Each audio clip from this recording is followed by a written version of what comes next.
Drama मम्मा अब सिर्फ मोहब्बत और बेवफाई की कहानी नहीं रहा। अब ये ज़हनी जंग, प्लानिंग और खामोश साजिशों का गेम बन चुका है।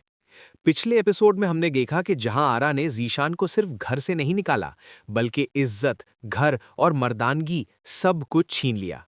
लेकिन सवाल ये है, क्या जहां आरा वाकई मजलूम है या फिर वो सबसे बड़ी प्लानर है?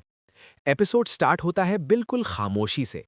जहां आरा अपने कमरे में अकेली खड़ी होती है, सामने वही शीशा जिसमें पिछले 2 कपल्स की जिंदगियां टूट चुकी हैं, और जहां आरा के चेहरे पर मुस्कुराहट नहीं, सुकून होता है। यहां ही समझ आ जाता है कि ये औरत सिर्फ रिएक्ट नहीं करती, ये प्लान करती है।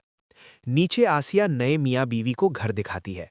आसिया के चेहरे पर कंफ्यूजन है, क्योंकि उसने नोटिस किया एक कमरा हमेशा लॉक रहता है, जहां आरा कभी बिना वजह ऊपर से सब कुछ जानती होती है, और हर दफा न्यू कपल ही क्यों?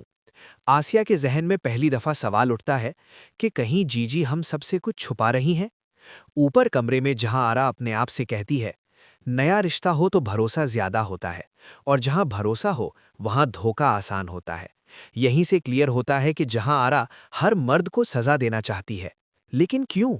फ्लैशबैक हिंट्स मिलते हैं कि शायद जहां आरा खुद भी कभी जारा थी, लेकिन वक्त ने उसे मम्मा बना दिया। आसिया अचानक कमरे में आती है और पूछ लेती है, जीजी, आप सच में खुश होती हैं जब किसी और का घर टूट जाता है? ये लाइन जहां आरा को हिला देती है।